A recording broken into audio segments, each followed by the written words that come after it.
electricity company, came with a massive truck and started to drill holes right next to the Gompa with lots of noise 10 minutes, 10 minutes ago. And so I thought myself, it's not going to work. I have to find an alternative place. And so I have here someone's bedside next to me and a beautiful picture behind me. Anyway, it's not as nice as Lama Soparan, which is throne and image, but you do what you have to do. So, hi, everyone. And so we have just finished celebrating the 50th anniversary of Chenrezig Institute. When I say we, they put together a 3-day amazing festival with different venues on the property. So the property itself has 160 acres. Most of it is bushland, forest, but there are quite a few dwellings and a few venues at the center. So we had the main hall, the main Gompa. We had the well-being center where 6 monks from Selaja Monastery did Zen Mandala, and also we had some guided meditation. We had stage with talks and meditations and performances outside next to our beautiful stupa complex, the Garden of Enlightenment.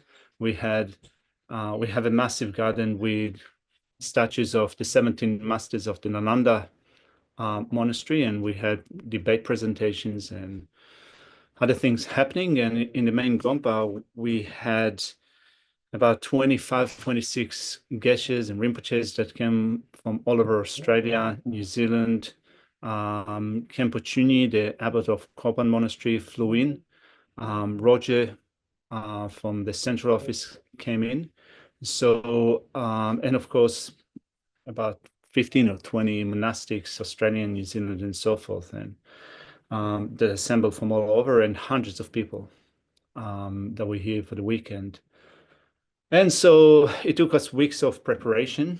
We arranged 1,000 sets of offerings all over the property in front of statues and stupas and so forth. And it finished a couple of days ago, but we're still busy packing down. And so all of us are tired, exhausted, but also exhilarated that everything went well. And when I think of 50 years of Dharma being here in Australia, but not only in Australia, that was the Chenrezig Institute is the first FPMT center that was established outside of Nepal in 1974. Lama Yeshe and Lama Sopa Rinpoche came here in 1974 and held a 1-month Lamrim course at the Diamond Valley, which is just across the range here.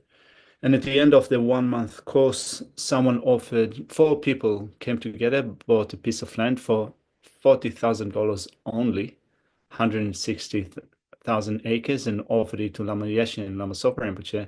And boom, 50 years later, it has such an incredible effect, not only on the area, Sunshine Coast, Australia in general, but when I think of the number of people that have studied here at the center, some of them became monks and nuns, some of them were already monks and nuns, also, of course, lay people. Then they themselves became teachers, started to teach others, then went all across Australia and New Zealand, the US, Europe, and then other people have continuing this work of teaching the Dharma to others, not as trying to convert others to Buddhism, making them Buddhists, but just helping others to improve the mind. So it has such a profound impact on other people's life. And I think in some sense, our ability to meet here and have those discussions and share the Dharma together is also due to the kindness of the people that have established the center. But of course, Lama Sopa, Lama Yeshe, and all the people, all the teachers, all the people that were supporting them. So it just, I guess, illustrate how deeply all of us are connected. Yeah. Anyway, it's incredible. And with that, let's start for today, correcting our motivation, setting our intention. And so this is, I think, the last session for this round, speaking of how we transform our mind, how we subdue our mind. And so as we subdue a mind, we do that in relying upon the Buddha Dharma. And the Dharma itself, um, the word for Dharma means, or the word Dharma is related to a verb in Tibetan that is called chö, which means to change, to transform, to make amendments. What we work with is our mind. So, the mind is the tool, and the creative process is the interaction that we have with ourselves and with others. And so, what we seek to change is our mind, to rid ourselves of disturbing emotions, afflictive states of mind, and to make it completely liberated, completely in control of our own emotion, our own wisdom, our own concentration, our own compassion, and so forth, so that we can create a vast and spacious field that can encompass everyone in a great effort to be of benefit as much as we can to others. And so when we do so, we first off rely upon the Buddha that taught us how to do it. The Buddha himself followed the process of changing his mind, amending his mind, purifying his mind to become a perfect mind without limitation. And the Buddha taught us the Dharma. Not only taught us the Dharma, he did it from a mind that was completely liberated. In technical terms, we call it a mind that has developed consummate true paths and consummate true cessations, which means that the Buddha has developed in his mind realizations of everything that exists in its fullest extent, all the different level of existence, but also a set of tools such as perfect loving kindness and compassion, reaching out to everyone, including ourselves. And then we had um, hundreds of thousands or millions of sanghas, all across, all from the time that the Buddha lived to the present day, that continue to teach, to study, to practice, to teach it to others. And now we have qualified teachers, not me, but others, that teach us the Dhamma so that we can develop our mind, so that we ourselves can become Buddha. We ourselves can embody the Dharma in having a pure mind, completely free from limitation, disturbing emotions, so that we can become Sangha to be of benefit to others. And so we start with going for refuge and arousing bodhicitta. And the actual meaning of refuge, the essence of refuge, is trusting that the Buddha, Dharma, and the Sangha are the things that we can rely upon in order to make our mind perfect, in order to make our mind Buddha. This is the essence of the Buddha, the Dharma, and the Sangha, or refuge in the Buddha, Dharma, and the Sangha. And here we're doing it in a Mahayana way, thinking that we're doing it not only for ourselves, not only to break free from the cycle of existence, from samsara, but also so that we can be of amazing benefit, perfect benefit to others. And of course, we can be of benefit to others in a variety of ways. We can, take them in our hand and help them to cross the road, or to cook a meal, or we can donate money to others. But even if the practical ways in which we are benefiting others are wonderful, they still come with limitations. To be without limitations would mean that, and be able to help others without limitations, it would mean that we'll be able to know the exact dispositions of everyone that we encounter, and we'll be able to teach them whatever they need according to their level. And so we're going to also think that we are arousing bodhicitta, the wish to become Buddha, in order to be able to benefit others in that ultimate sense, teach them, lead them, give them advice according to their own disposition. So let's first off take a few seconds just to relax our mind, to calm our mind.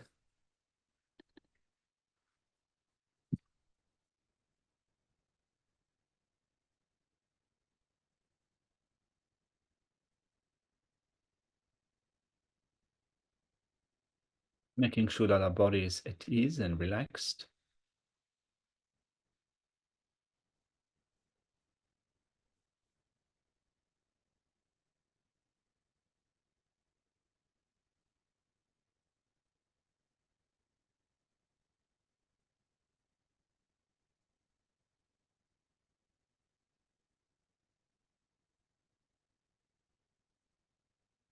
We turn our attention to the breathing process and count a round of 21 breaths. And with each breath, we can feel that our mind is expanding, but also settling into our inner space. So expanding within our inner space with stability and relaxation for 21 breaths.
And as we think of the Buddha, the Dhamma, and the Sangha as our objects of refuge, we can also think that all of our friends and dear ones, all the people that we have been in contact with since day one in our life, in this life, till now, all of our friends and colleagues from the past and the present, the myriad strangers that we meet every day,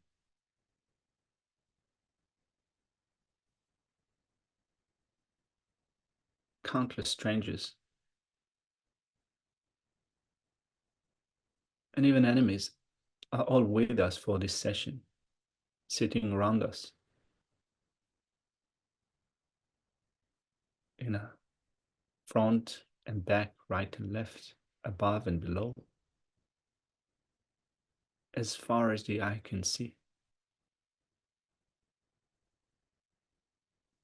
And on top of that, you can think of the Buddha, surrounded by countless bodhisattvas. Amongst them are our spiritual teachers.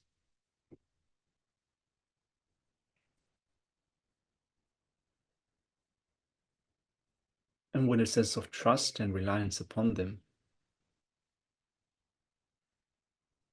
thinking that they have the ability to lead us to a state in which we're free from all limitations, to a state in which our mind is perfect, not only for our own sake, but for the sake of all those around us, to free them from their own suffering and limitations. We think I go for refuge until I'm enlightened, to the Buddha, the Dhamma, and Supreme Assembly. By the merits I create through listening to the Dhamma, may I become a Buddha in order to benefit all sentient beings. I go for refuge until I'm enlightened, to the Buddha, the Dhamma, and Supreme Assembly. By the merits I create through listening to the Dhamma, may I become a Buddha in order to benefit all sentient beings. I go for refuge until I'm enlightened, to the Buddha, the Dhamma, and Supreme Assembly. By the merits I create through listening to the Dhamma, may I become a Buddha in order to benefit all sentient beings.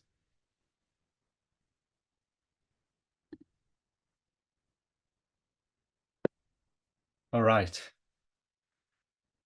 Are we ready to continue?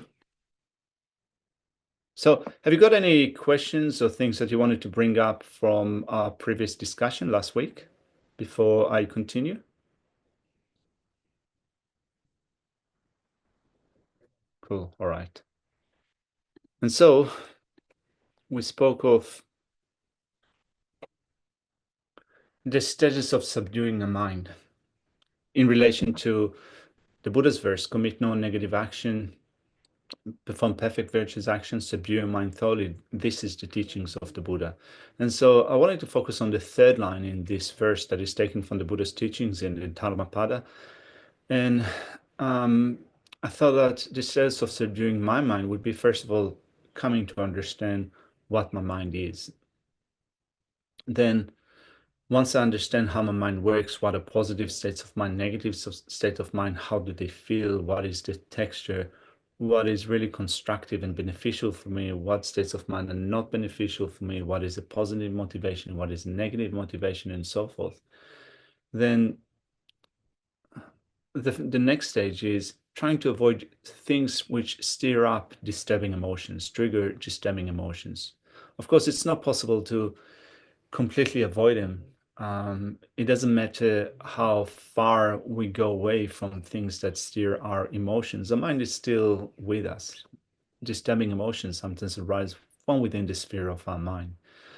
And so in order to bring some control over our mind, we spoke at length of taking up ethics. We spoke of taking up ethics of abstention, abstaining from the 10 non-virtues, but also we spoke of taking vows, taking the refuge vow, taking the bodhisattva vow, taking the tantric vow. Of course, within the first level of vows, we also spoke about ordinations and one-day vow. And so in order to guard our vows, we need not only to know what is included within our vows, within our trainings, but also we need to have conscientiousness, which means a mind that knows what the right thing to do is. It has no attachment, no anger, no ignorance. It is enthused about doing the right thing, cultivating virtue. And it also protects the mind against contamination. But also, in order to do so, we need to have mindfulness and introspection or alertness. All of that is required in order to be able to gather ethical discipline. And when we do so, our mind becomes more tamed after some time. And of course, disturbing emotions arise. So we also need then to apply local antidotes to the afflictions. So this is where we ended up in a previous session, applying local antidotes to the afflictions. And so what antidotes are they? So first off, it was said that in general, there is a saying that the Buddha taught 84,000 discourses, and it did so because our mind has 84,000 afflictions. And each of the discourse that the Buddha taught was aiming at cultivating some kind of disturbing emotion or affliction in our mind. So I think that is more of kind of a general statement. It has, of course, a lot of value, but sometimes I wonder if anyone sat down one day and counted down an exhaustive list of 84,000 afflictive state of mind. I don't know. But I know that in my mind I have lots, lots of them. But also I think that we can also assume that there's states of rebirth that we will go through in the future, that we've been through in the past, and they have their own disturbing emotions, their own afflictive states of mind. Now, I should think that, for example, being born as a dog or as a pig or as a giraffe or a pygmy hippo or what have you, there's also a set of afflictions that come together with that kind of birth. The type of afflictions that a dog experiences is not exactly the same as the one that I experience as a human being. Of course, there are some similarities, but also there are some distinctions, I would assume. So there are different realms of existence. Each one of them is coming with its own afflictions.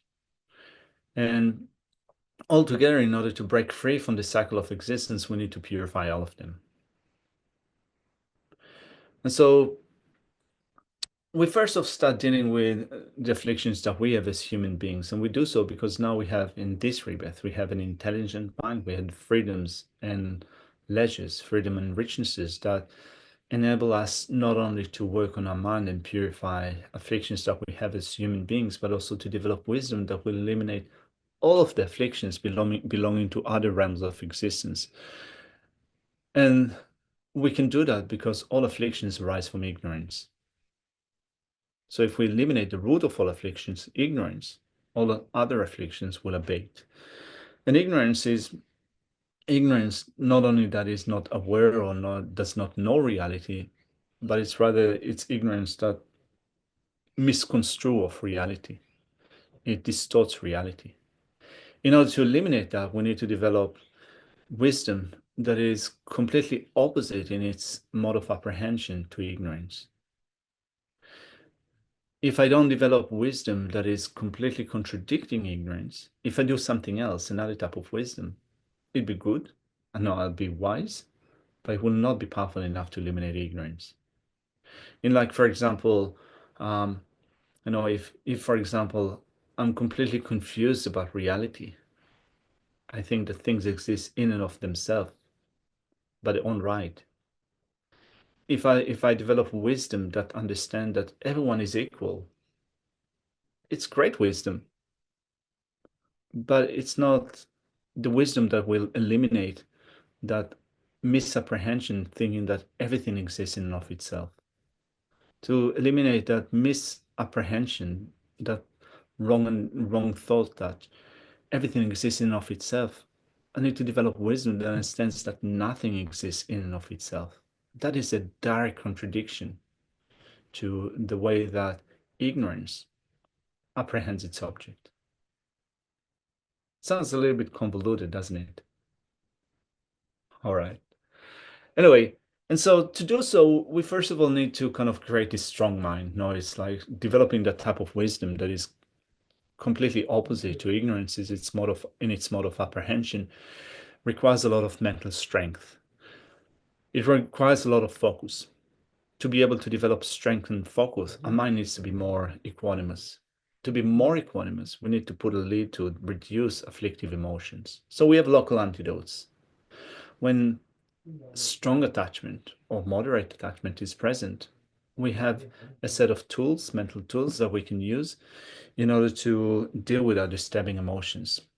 I was hanging out in this time in this visit to Australia with Miffy Maximilian from Langley Temple Center, and she's also on board the massive train of Thupten Nobeling Dharma wheel. And she's great in giving an explanation of different disturbing emotions and the antidotes. She's so creative in a way of thinking, and sometimes I like just browsing YouTube and just listening to her approach to disturbing emotions. So I highly recommend that also. If you feel inspired or if you need some inspiration, check out Miffy Maximilian. Anyway, and so disturbing emotions. We have a great variety of them and mental tool to put a lid on them. But we can use those tools when afflictions arise, not necessarily when they're absent. If everything is going hunky-dory for me and I'm not angry, I'm not pissed off at anyone, I can cultivate patience and it's great, but it's not really necessary in the absence of anger.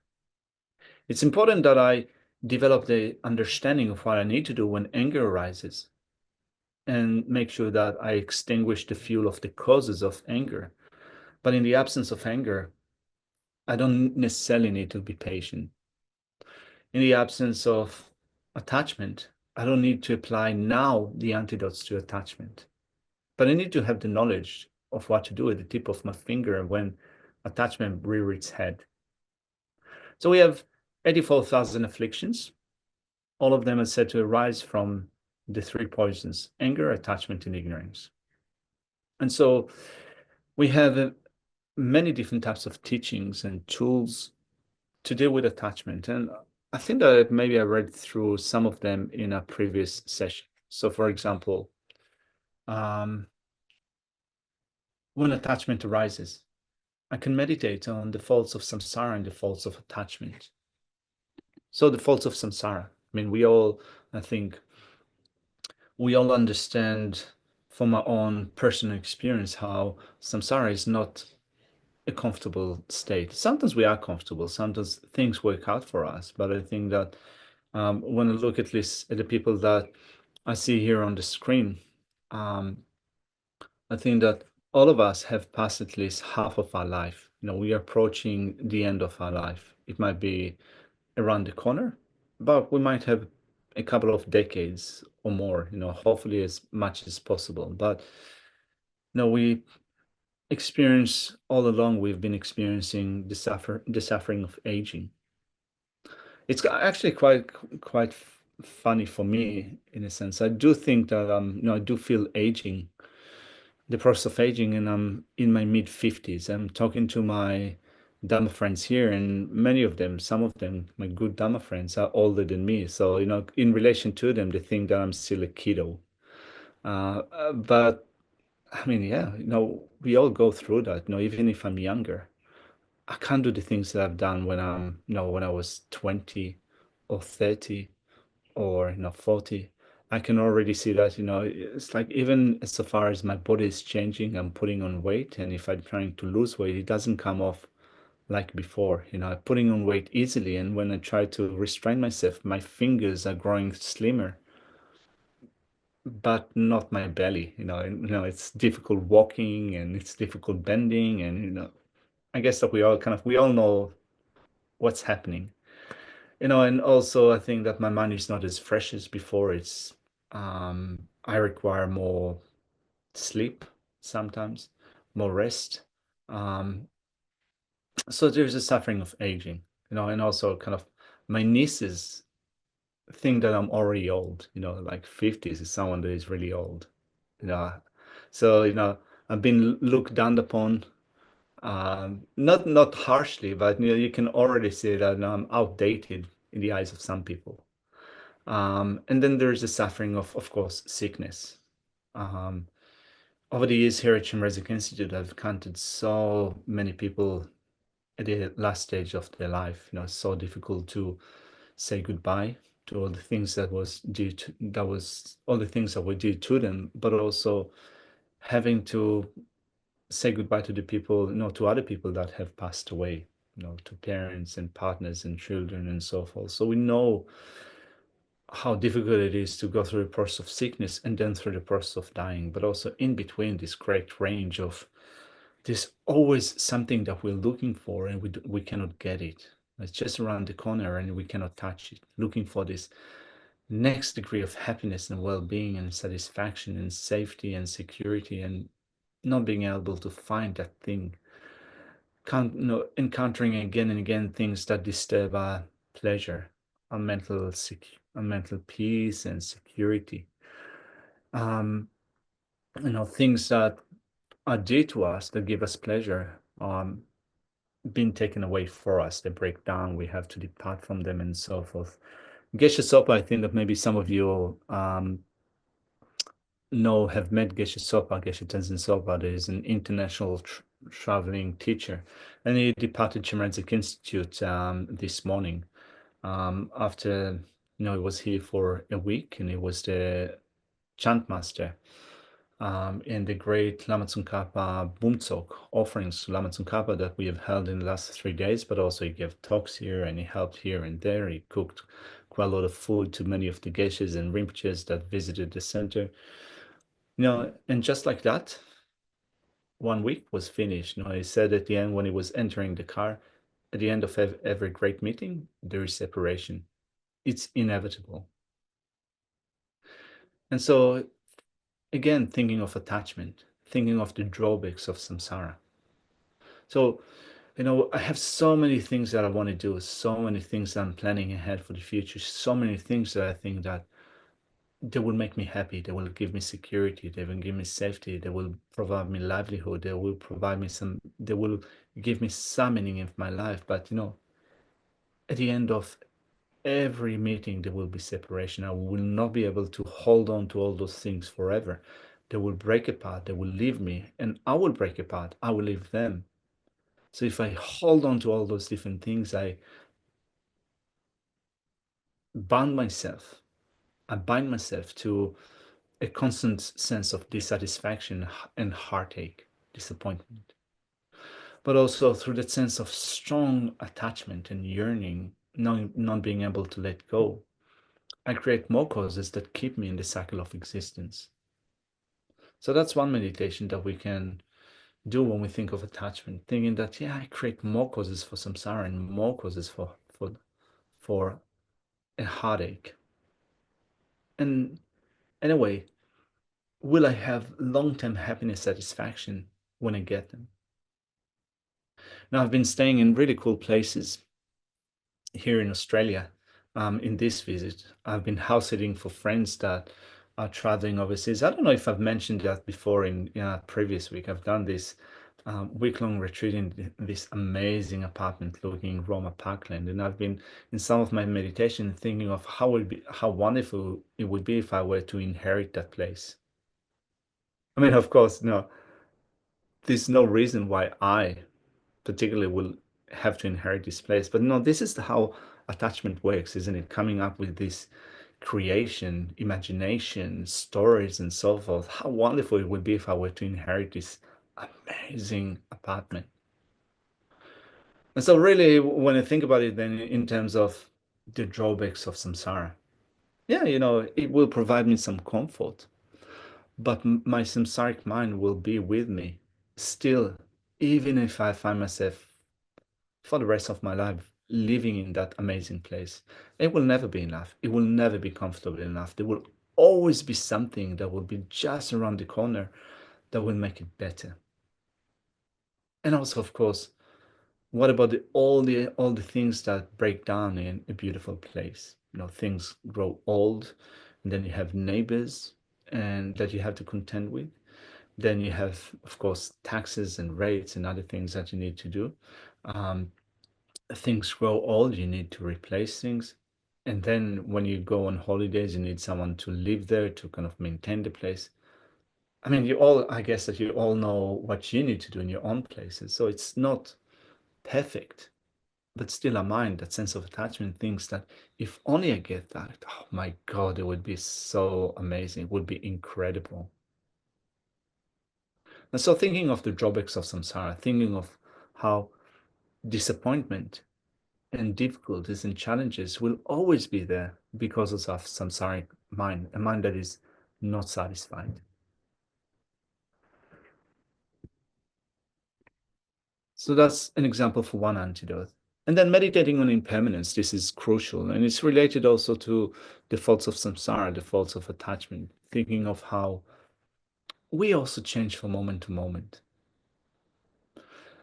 With attachment, we project a sense of stability and permanence, not changing. Something will always be there for us, but also we will always be there to enjoy it. So one mode of meditation that we can do is, I mean, I think that all of us are familiar with the meditation on death and impermanence. It's beautifully laid out in Lamrim teachings of Atisha and Lama Tsongkhapa, but also in other traditions, of course, thinking that death is inevitable, the certainty of death. And within, I'm thinking that not only death is certain, but every moment that passes is bringing us closer to the moment of death. And that at the time that we still have a life, there's not enough time for us to really do an in-depth, really strong and productive Dhamma practice. And thinking of also the uncertainty of the time of death, that definitely for us as human beings, our time span is not definite. Lifespan is not definite, and there's so many conditions contributing to death. So few conditions that keep us alive.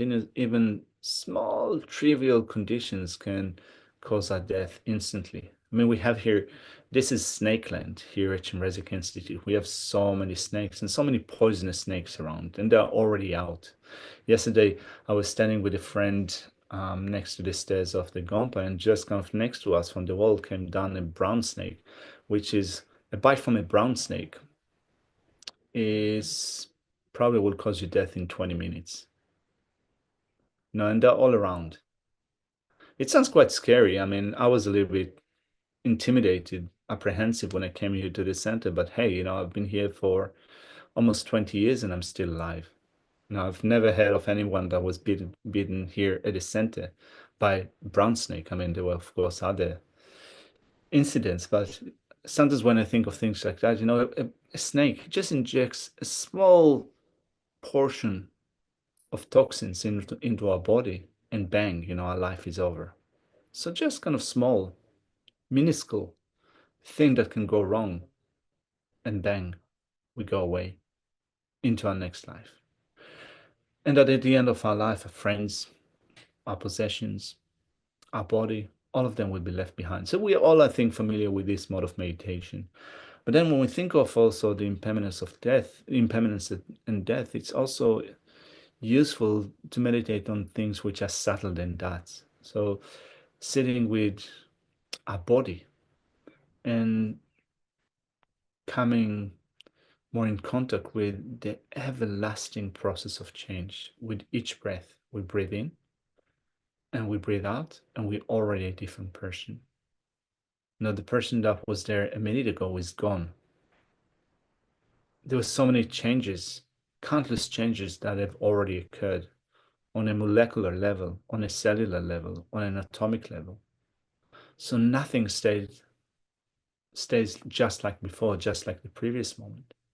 There's blood flowing through a vein, there's the breathing process, there are chemical there's chemical activity that runs through the cellular level and electrical activities that run through the nerve system and so forth. So there's a constant process of change. And when we sit with that in our meditation, which we learn how to listen to witness that, to experience that, then we can also then start to pay attention to things around us and see how everything is in constant state of flux. So thinking of, again, bringing it back to attachment, it is a sense of security and stability that is projected. But it's all a fallacy. Nothing stays as it is. So meditation on impermanence. Meditation on unattractive aspects of the objects. Now, we have an explanation of that in classical texts, in Lama Tsongkhapa's texts, in Shantideva's texts, thinking what's happening in the body of the person that we are attached to. Now, just a note on classical texts. Most of the texts that we study were written by great Indian masters or Tibetan masters, and as it happened, not only many of them were, or most of them, all of them were men, but also most of them, if not all of them, were monks. So then they wrote from a certain perspective, and that perspective for us can be a bit confronting, particularly at this day and age when we work towards gender parity. No, but I think that for me it helps to put it in context. They were written by a few centuries, a few hundreds, a few thousands of years by men, monastics. So there was a certain context. They were speaking to mostly monastic community. So now we have the freedom also to change it in according to our own situation, given that context. And so normally you read the text and it says that you should look at the faults or the drawbacks, the impurities of a body in the body of a woman. Yeah, it was written by a monk.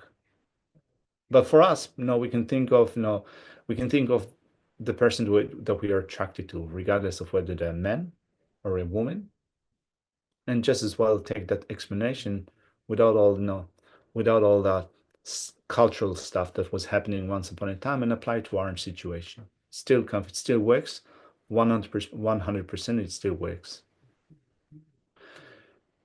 But I mean, there's not only the people that we are attached to, or kind of the physicality of them, but also, I'm attached to food. I'm attached to things that I think that will cause me happiness. And so I can think of also those things, transformative process, and think of what happens to it, food being ingested, broken down in the body, being excreted from the body and so forth, just as well it works, thinking of the unattractive aspects of an object. Now, when I think of, I really want to have a car, even though, it's really weird.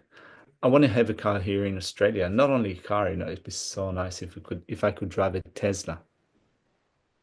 It'd be so nice if I could drive something like that. Although, it seems that Elon Musk has become a little bit unhinged or very unhinged. I don't want to support him, but I really want to drive a Tesla. And so, but I think it's crazy, it's like, I don't have where to park it, I don't have a home. And anyway, my lifestyle is such that I travel around. I don't need a car. But also when I think of what's happening inside a car, I'm not a mechanic. I don't have no interest in fixing a car, no interest in making my hands dirty with grease and so forth. So also that's another way of thinking of the unattractive aspects of an object, all the other things that become really uncomfortable for you in your life. There's the package of how great it would be if I would have that car. Actually, it's not that great because there are so many unattractive things that come together with it, including supporting Elon Musk. I don't know if I don't know if it's a correct call, but anyway, that's my current mood. Does it make sense? How do you feel about it? Well, All right. first of all, you wouldn't be able to afford a Tesla because they're very expensive. I know. But also, it's like, I want one. No, I want one. It'd be nice to drive one, but really, and it'd be nice if it would be red. But also, kind of, I think that there is also something embarrassing about kind of going downtown and parking my red Tesla, my maroon Tesla, as like a renounced monk. You With know, yellow interior. yeah, yeah, yeah. It's like, it does really sit well.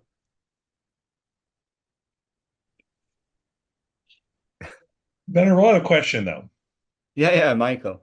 Um, can I do I need to think about all the negative aspects of something, or can I actually think of the positive aspects and keep those in mind and yet still remain unattached? Oh, yeah, yeah, of course. I mean, I think that I don't know if I mentioned it here, but when you look at the way that afflictions arise, the process in which afflictions arise begins with ignorance, which projects an objective external existence, as if things exist in and of themselves by their own power, inherently, in a total objective way out there. And then an incorrect mental attention kicks in, and we add positive qualities that are not there, and we detract from the negative qualities. So we make it 100% amazing and zero portion of good qualities, or sorry, zero portion of faults.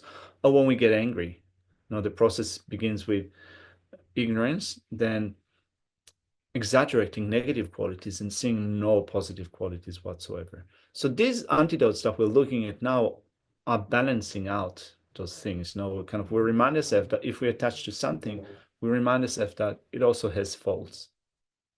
But of course, it also has good qualities. So, a car is convenient because it can get me places. Of course, I like using public transport, but living here at Gemresic Institute, we don't have public transport here. If I want to go out, I need to have a car. So it is convenient. It will get me where I need to go. If it's an electric car, it's more environmental. I am not addicted to fossil fuel anymore, although I think that of course, it needs to come with a solar or wind installation that will make it sustainable, so it's good for the environment. There are positive things. Food sustains me. I need to have food because I need to stay alive. And it also provides nutrients to the body. So, I can think of the good qualities, definitely. But this process of applying local antidotes is just to come to see that whatever we're attached to, whatever we get angry with, has positive qualities, but also negative qualities. It balances out that incorrect mental attention.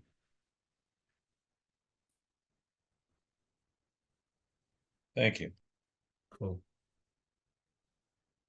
All right.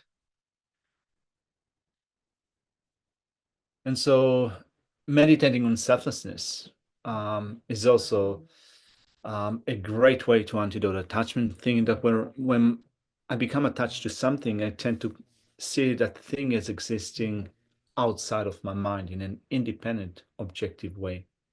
Meditating on emptiness or selflessness is undermining the foundation of attachment. I remind myself that whatever I'm attached to does not exist in and of itself externally, but exists only as a projection of a mind that sees it in a particular way. It doesn't mean that it doesn't exist at all, but it can only exist in a way that the mind sees it. So meditating, so when I'm become attached to something, I tend to think that happiness is within that object. I mean, I think that probably most of us have had some relationship with others in the past.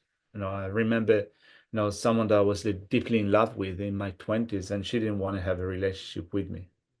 I mean, we're still great friends, but she wasn't into romantic relationships. But still, there was that thing in my mind in which kind of, if only she'd be my girlfriend, I could be happy. And so then there's that sense that my happiness is embedded within that object. It's not in the way that my mind sees that, but it's in the object itself. My happiness, my comfort, my security, who I am, my personality, my identity is in the object, an external object, rather than me, within me, or within the way that I see things. And so meditating on selflessness, coming to see that wherever I'm attached to doesn't exist in and of itself, is great in terms of putting a lid on the expansion of attachment. It doesn't help to do it as a one-off meditation. We need to do it regularly, continuously over time to reduce the power of attachment. I mean, I've had many situations where the fire of those afflictions was burning in my mind.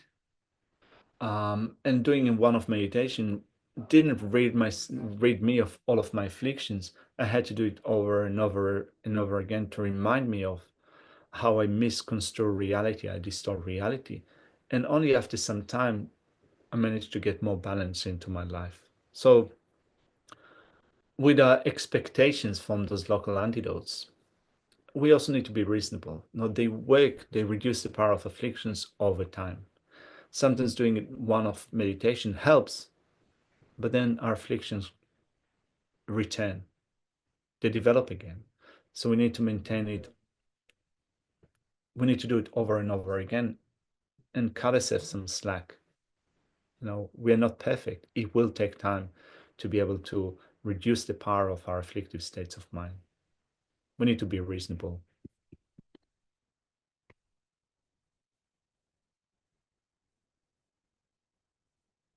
Yeah. Susan is saying, Musk is a danger to the world. Yeah, he is. I mean, it's interesting how also, he greatly contributed to the world in terms of, he was the one that was pushing his electric cars, and other companies had to then, lift up their game. And now it seems that I read an article last week about how now, in an organic process, people are tending to find solutions to the life without relying upon only on fossil fuels, but are going for electric cars and sustainable energy and so on and so forth. So you can say that he was a main motivator in the process, regardless of what was his intentions were. It was not the only one. Maybe his motivation was more to do with money and so forth. No, so there's some contribution to the world, whether he meant it or not. But also, Twitter is a great danger to the world. Anyway, I don't have a lot of time for this session, so hi Musk, we love you, but please curb it. Anyway, and so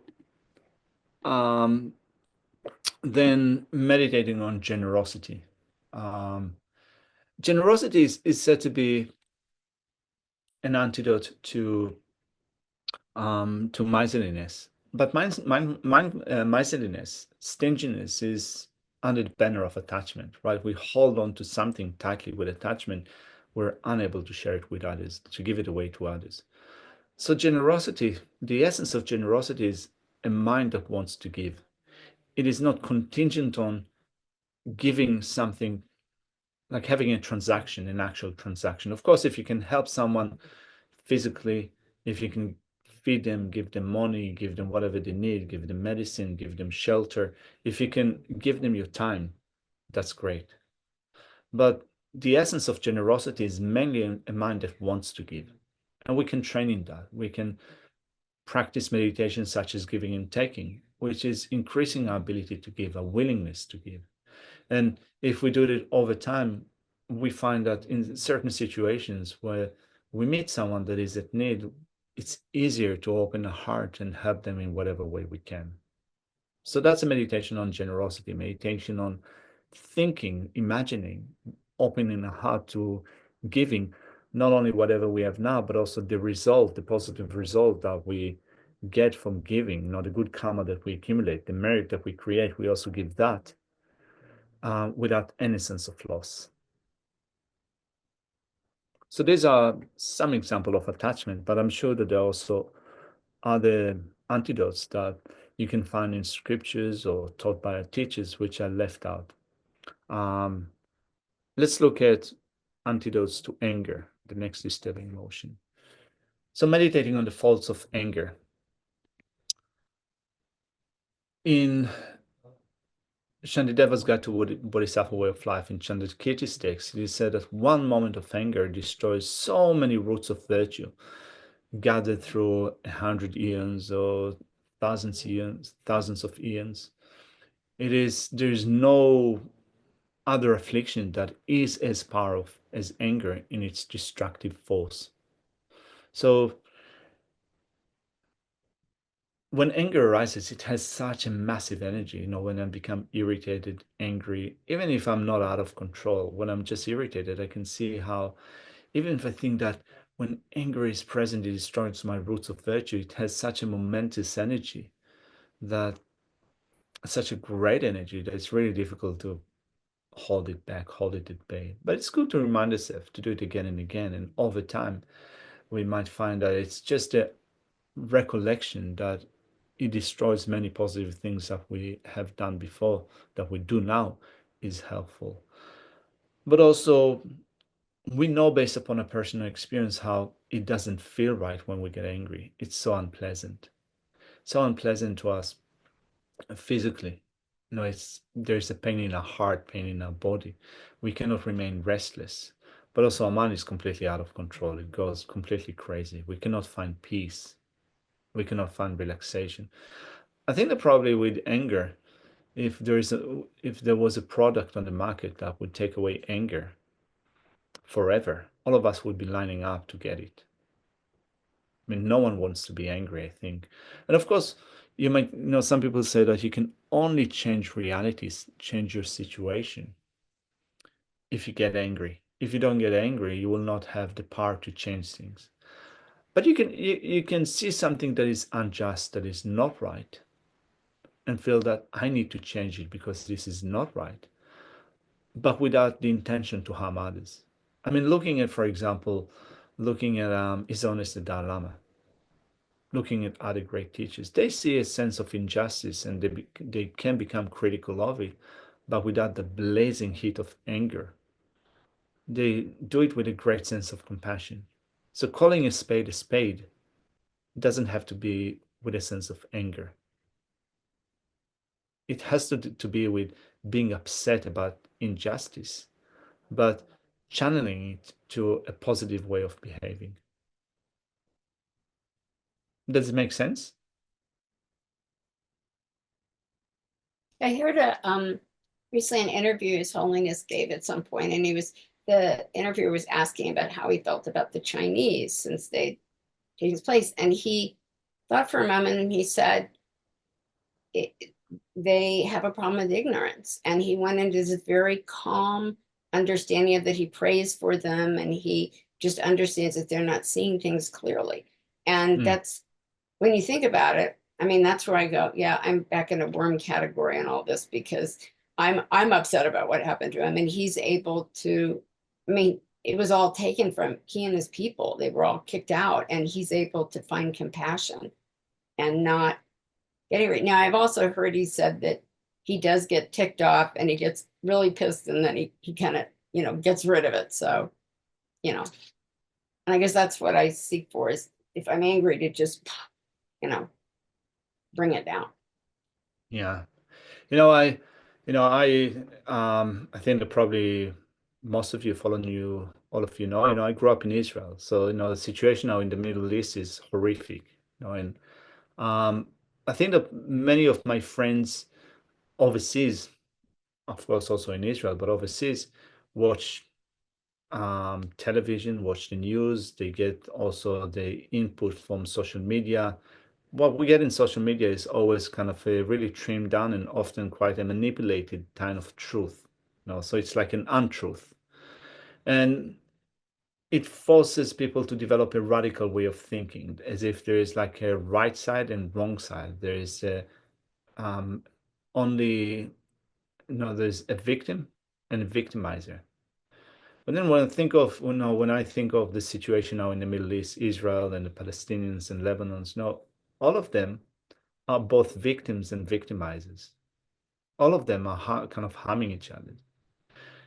Of course, Israel has killed so many Palestinians, but also Palestinians have killed so many Israelis. Hezbollah and Lebanese have been kind of firing rockets on Israeli civilians, and Israel has been bombing other people in Lebanon. So, it's those, when you think about it like that, you can see how ignorance and anger and attachment is causing people to behave in a completely crazy and irrational way. And when you step from that and you think of, well, 20 years from now, 50 years from now, 100 years from now, all those dead people, they will be forgotten. And for what end did people fight? It's completely, it doesn't make any sense. That's what happens when people are completely controlled by anger, attachment, ignorance, and so forth. They end up harming each other in a senseless way. And so that's also a great thing, a great, I guess, antidote that you can apply to anger. Just kind of thinking of how people behave in a crazy way. They go completely out of control when they become angry. And so there's no wonder that they harm others. I mean, when I got angry before, my family members or friends, I was completely out of control. I said things I should not have said. I did things that I should not have done. I mean, I can still think of a few things I've said and done that they cannot be undone. I've apologized. I've tried to make amends, but whatever I'd done before, through the power of ignorance, of course, and anger, was done. And so, when I completely lose control, now why do you blame others when they lose control? Anyway, and so going back to anger, meditating on the faults of anger. There are many faults of anger. Destroying roots of virtue, feeling pain in our body and mind, behaving like crazy, harming the people around us, creating more causes for samsara, creating more causes for negative states of existence in samsara, becoming an unattractive person. No one wants to be around someone that is angry, that is hostile, getting less support, getting less help, and so on and so forth. Many faults of anger. So that's one meditation on the faults of anger that we can apply. Meditating on impermanence, just like before, thinking of whether we are angry with or whatever we're angry about, thinking that it also changes from moment to moment. There is a possibility of it changing and something good coming instead.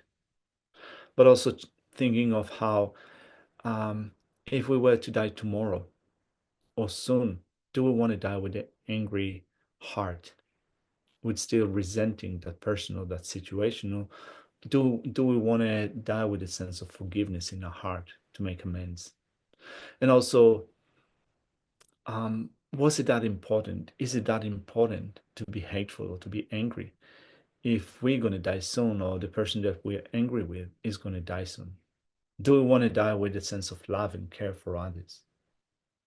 So then also meditating on loving kindness, really wishing them well, feeling a sense of closeness for that person. And so particularly, since I mentioned Palestinians and Lebanese and so forth, I think that, growing up in Israel, it is not exactly the same culture, but there are quite a few similarities. The food that we eat is very similar.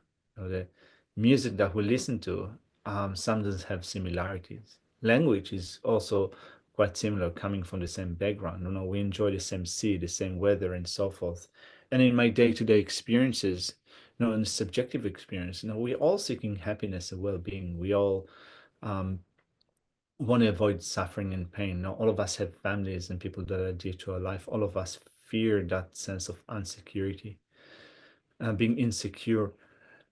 And so there is a sense of separation that normally appears to a mind as if kind of they're different to me, they're not like me, they don't speak the same language, they're completely different people, they have the same different sets of belief. We're so different, and therefore we hate each other.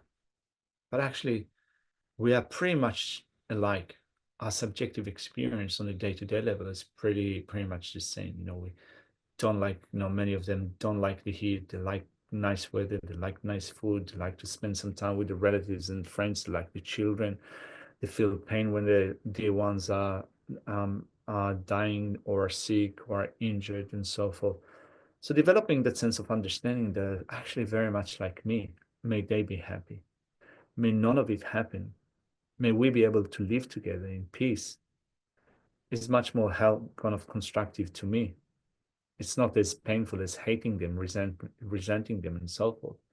It's also seeing some way for that situation to be solved in the future through loving kindness and compassion.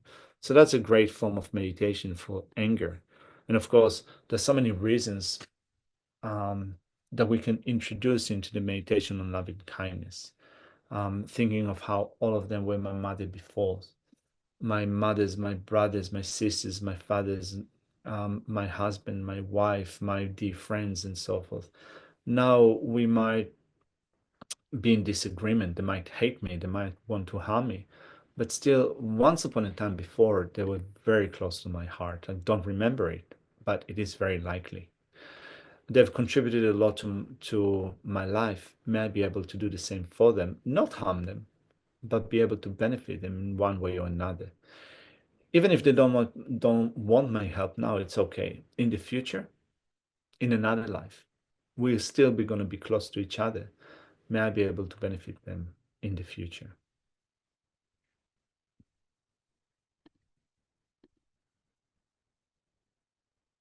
Meditating on patience. Shantideva wrote his Guide to a Buddhist Way of Life. There's a great summary of patience in the great exposition of the steps of the path of enlightenment, the Lamrim Chenmo of Tsongkhapa.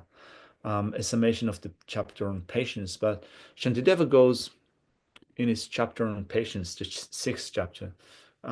This is maybe one of the longest chapters in this text, maybe the longest one, or maybe the wisdom one, or the eighth chapter is the longest one. I can't remember. But anyway, he looks at so many different situations in which anger arises. Anger arises when the fuel of anger is present, when my happiness is taken away, my happiness is interrupted, when the happiness of the people that, when I get what I do not want, or I don't get what I want, anger arises. It arises towards suffering, towards the sources of suffering. It arises when something was done to me, something bad was done to me, something bad was done to the people that are close to my heart, or when the people that I dislike are being benefited, are being praised, are being, something good is said about them. When they experience happiness, I get upset. So Shantideva looks at all those different situations and scenarios and gives different advice, antidotes to scenarios of anger. And so when, in the absence of those conditions for the arisal of anger or discomfort or unhappiness, it doesn't make sense to apply them. But we need to have the information, the knowledge of what we need to do in those situations so that we can put them to use. So that's a great source, great summary in Lama Tsongkhapa's presentation. Meditation on selflessness, again, is crucial, particularly at a time of anger, hatred, animosity. I spoke about the situation in Israel, but the trivial things that happen to us on a day-to-day level. The people, the our neighbors being too noisy, too dirty, too intrusive, people at the supermarket, people at the roads, someone at the post office, our politicians, this and that. Coming to see that none of them exist in and of themselves is a great way of reducing the power of anger.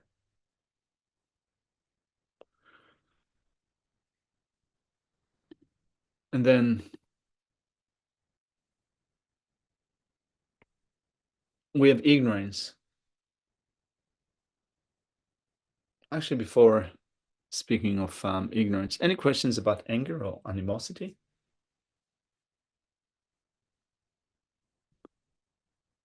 I'm really running out of time. It's like, I think I said before that I'm a time optimist. You know, I always think that I would be able to do things on time. I'm failing.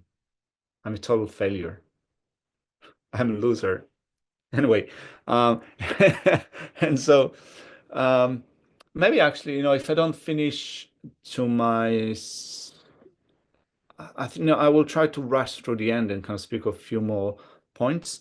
But if I don't finish everything that I want to say, if I'm unhappy, maybe I'll write a message to Dundrup, and I will ask him maybe to if we could have one more session in a few weeks so that I can wrap up things in a more comfortable way. Maybe we could do it. And so then, speaking of ignorance,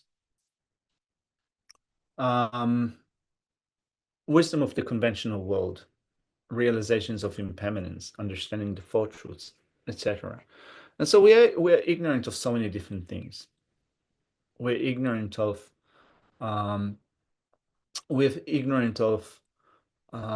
our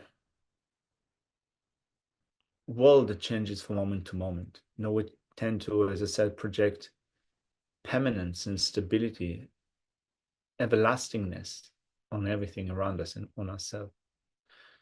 And so meditating on impermanence is great.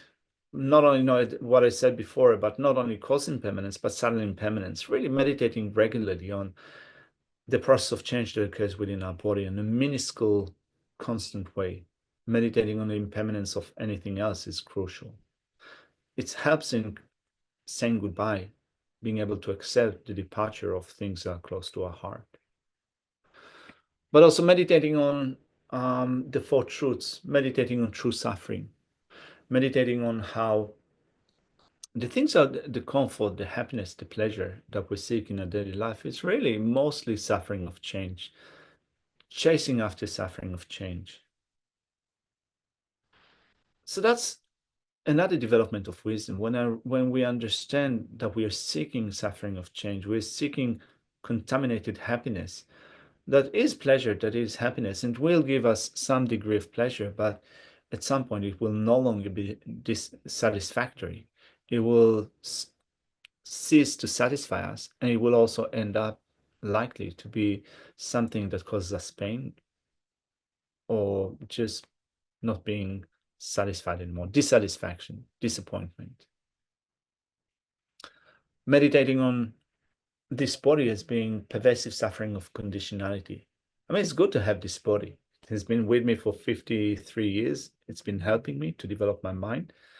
But it is guaranteed that when I have a body such as this, things will break down. I will get sick. I will inevitably die. So the person that I fall in love with, the person that I really like, they seem to me currently wonderful. The body is amazing, but also it will get old, it will get sick, and it will die. All the suffering and pain that we experience in our life are based on this. It is not perfect. It is pervasive suffering of conditionality. So when we fall in love with someone, we think that, oh my God, they are amazing. I really want to be in a relationship with that person. No, yeah, we want to be with that in that person, and will give us some happiness. I mean, there's no denying that. Our relationship with others, don't have to be personally and intimate, but there is some happiness and comfort that we get from others. We are social animals. but also it comes with a package of samsaric suffering, of pervasive suffering, of conditionality in ourselves and also in others. So that's another development of wisdom, developing wisdom that understands true origins, developing wisdom that understands karma and afflictions. What are negative actions? What are positive actions? What are the different afflictions that we have? Developing wisdom of true paths, how we progress along the steps of the path. So all of it is the development of wisdom, included within development of wisdom of the conventional. But then the main type of wisdom that we seek to develop is wisdom of the ultimate, wisdom of the profound, the wisdom of selflessness. And for that, there are different levels of selflessness: coarse selflessness and subtle selflessness. So, for example, when I look at you, when you look at me, there's a sense of there's something stable about us. We will always be around. We are independent. When I start to think of myself and you guys, I can start to see that we are not permanent. We're changing from moment to moment. We're not unitary. No, this is also another type of projection that we have. That there is kind of this whole package as some of something, but it doesn't have any parts. It is a unitary thing. I mean, when I get, if I get angry at Michael or Karen, in my mind, there is that image of there's like this block of something that is completely indivisible. It's a unitary thing. It doesn't have any parts. And so that's one type of ignorance. It believes it grasps at something that is permanent, unitary, independent. If we go deeper into that, there is a sense that there is that something that in me that is the controller. That's the mastermind. It controls my body and mind. That's the real me. That's the real I. It's not separate to the body and mind, but it exists here somewhere within that package. It is like, my body and mind are like the puppets which are controlled by that self-sufficient personality, the mastermind. That's another level of ignorance.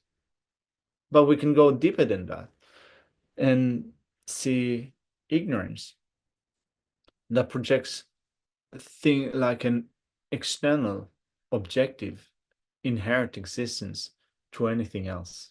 Everything, not everything else, but also to ourselves. So the wisdom of selflessness is unpacking, not only unpacking, dismantling those different levels of ignorance. Ignorance that grasp it permanent, independent, unitary. Ignorance that is grasping at this kind of this mastermind, like a king and their subject, that is controlling the body and mind. Ignorance, it unpacks and destroys ignorance that believes that things exist outside of the mind in an objective and inherent way. So wisdom of selflessness is really the key for breaking down all our disturbing emotions. All of our disturbing emotions, in that all of them are based on ignorance. If we undermine ignorance, if we break down ignorance, all of our other afflictions will abate, will be destroyed.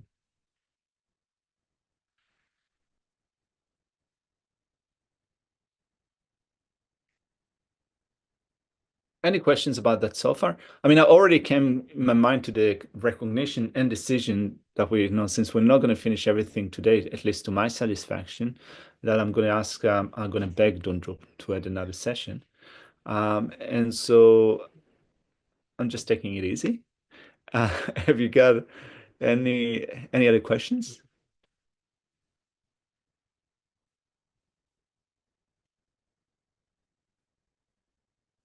All right.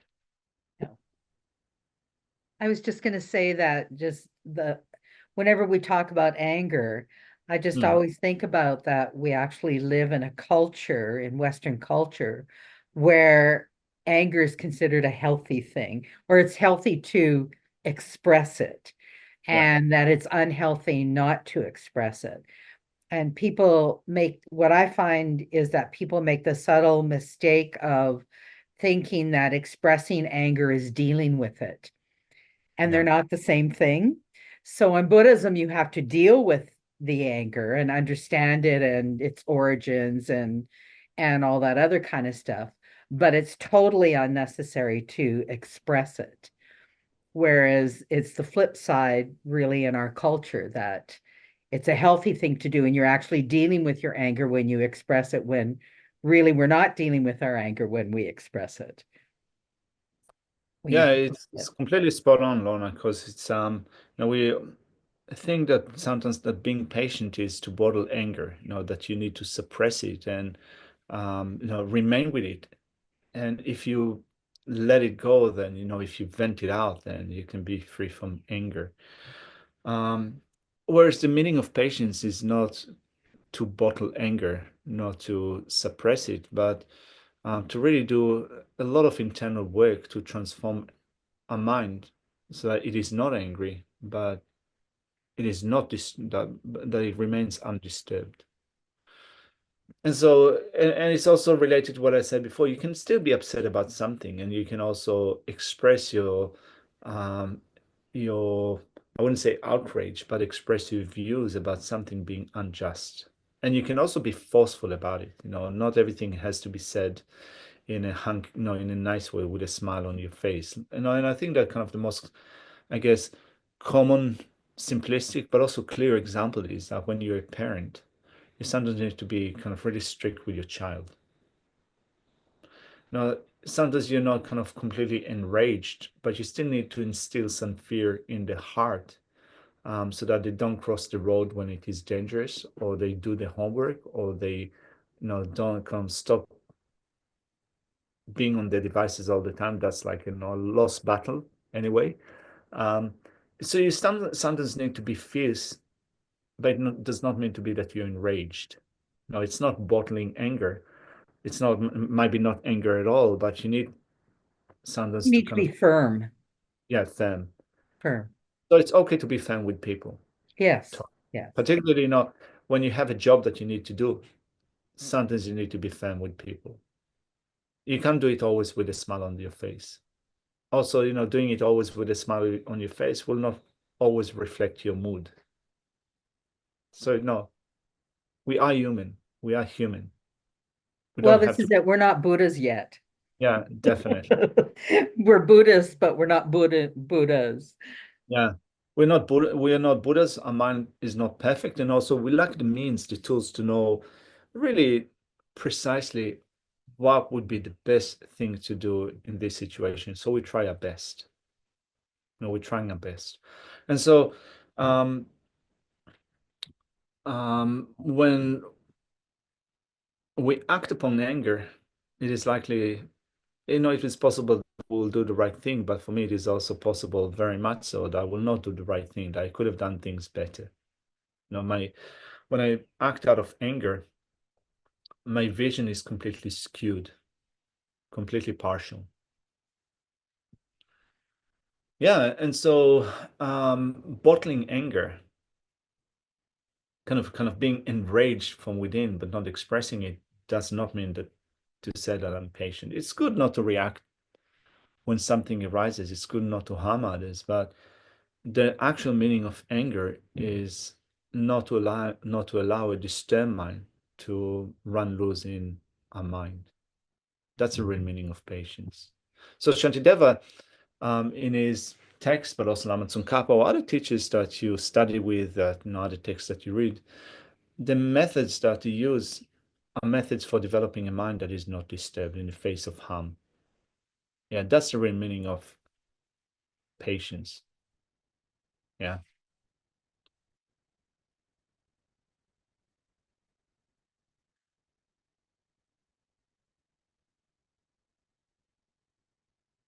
All right. And so we have just a few minutes left for today. And so let's look at, again, going back to that. We spoke about applying local antidotes to the afflictions. And so what happens over time, and that requires a lot of time. At least we need to give ourselves a lot of time. a lot of time, first of all, to gather enough knowledge, enough information about the antidotes. And I think that, as you can see from the really short list that I put together, that there's a lot of information, and it's not a lot of knowledge that we need to gather within ourselves, and it's not going to be done overnight. It's not going to be done overnight. It's not going to be done in a month. It's actually a long process of studying, of continuing to listen to teachings, continue to think about them, and continue to find new perspective in the life that we live. And then applying it into our meditation process and gaining some experience. It takes years, it takes decades. And all along, our disturbing emotions continue to operate. So we become sometimes critical of ourselves with high expectations. You know, I've been a Buddhist for 20 years. I'm still angry. I have been Buddhist for 30 years and I still lose my mind. You know, I wanted to say lose my shit, but maybe I should not say that. So I've unsaid that. And so, you know, I completely lose my mind. I still get attached. I still kind of I'm still completely ignorant. You know, we expect those immediate transformations to apply to our mind. It takes decades, lifetimes, many lifetimes to happen. And all along we study. So that's to begin with. No, we gather information, but then we also need to use it at the right time. We need to use it over time. You know, there was, I think that here, 10 years ago, or no, 8 years ago, I've been working with one of the directors of Chinrezig Institute that was a good friend of mine. And at some point we had an argument, and for a few days, you know, he was really, really angry. And I was trying to think about it from the point of view of patience. You know, I was trying to cultivate patience and loving kindness and, you know, and other techniques. And it was just like using a feather to bring down a big solid mountain of anger. You know, trying to kind of curb it, chip it with a feather. So it takes time. And we need to give ourselves the space to do it. You know, when anger is raging, it seems impossible. But over time, working with the techniques that we have, you can see that it is possible to reduce the level of resentment and belligerence and anger and hatred and so forth. We're now good friends again. You know, after it took us some time to go back to being friends, we're friends now. So we need to give ourselves the space to do it. It takes time. So when we do it, apply antidotes to the afflictions throughout our life, not only on a meditation cushion, but also taking a ride on the bus, speaking with our friends, going for a walk and so forth. All those different times can be used for the application of local antidotes. Continue to think about them. It is not restricted only to kind of sitting in a meditative posture, going for refuge, and then meditating on something. You can spend a couple of minutes sitting somewhere without kind of thinking of refuge and bodhicitta, but just apply those direct antidotes to a situation, and hopefully it will add a drop of water into the great ocean of antidotes that we develop over time. All of that is required in order to create the ground for the development of shamatha and vipassana, which was the next thing that I wanted to speak of. And so let's look at what we'll do in our next session. I'm confident that we're going to have one. I'll just have to twist Dundrup's arm. And so shamatha and vipassana, this is what we're going to talk about in our next session. And then also what I wanted to talk about was what do I practice now? We've been speaking about this maybe 7-6 or sevenfold process. What do I do with that information? That's what we're going to speak about in our next session. I think that maybe it's too late to start with shamatha and vipassana. So we have maybe 2 or 3 minutes for a point that you wanted to share, or maybe a question or doubt that you have in your heart?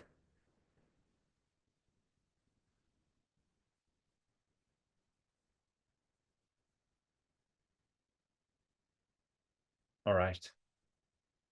Okay. And so thank you very much for joining in.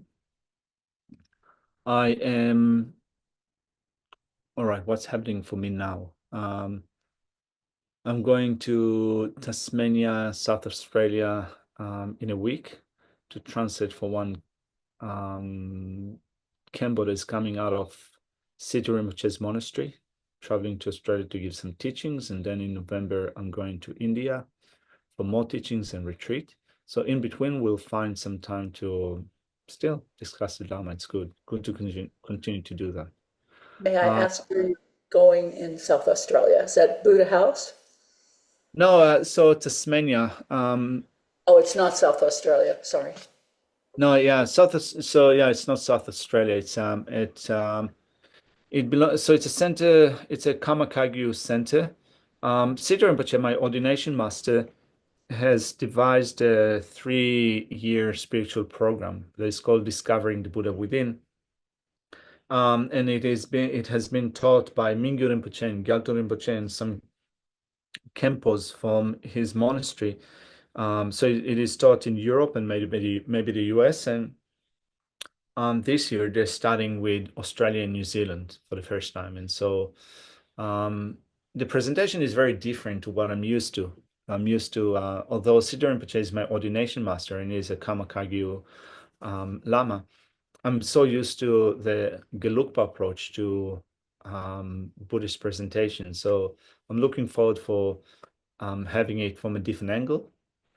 It's all, at least for me on a personal level, I find that it's really complementary. I can use the Gelugpa stuff that I studied with great teachers here in this organization, the FPMT, to enrich my practice, the practice that I do with Siddha Rinpoche's teachings.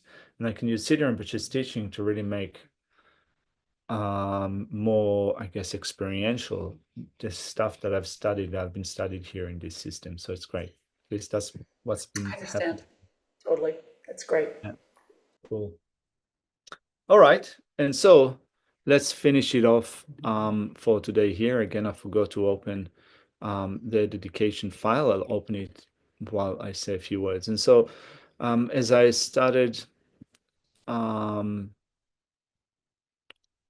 today with telling you about the 50th anniversary of Chimrezik Institute and how I'm thinking of how all of us are connected and related to each other throughout time, and how the Dhamma passes on those invisible routes to different points around the world. And then we continue to pass it on, not only necessarily as teachings, but also in our interactions with each others. You don't necessarily have to be a qualified teacher, so to speak, in order to pass it on to others. Sometimes it's enough when you just kind of give a useful advice to your family member, to your friend, to someone else. That's also passing the Dhamma with a handshake.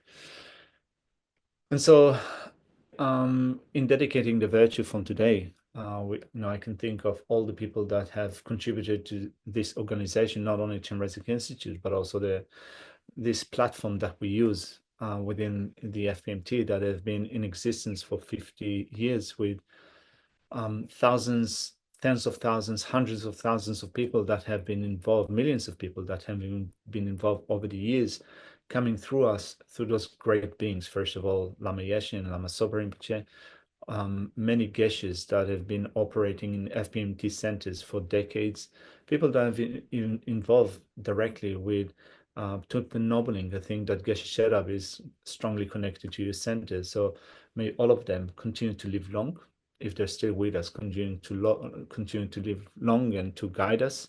May all the people that are working at different centers continue to make it possible for us to enjoy those great platforms for studying how our mind works and making it better.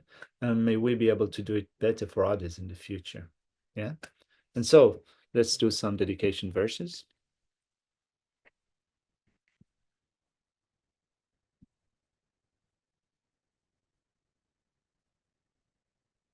May the supreme jewel bodhicitta that is not a reason arise and grow, and may that which is a reason not diminish but increase more and more.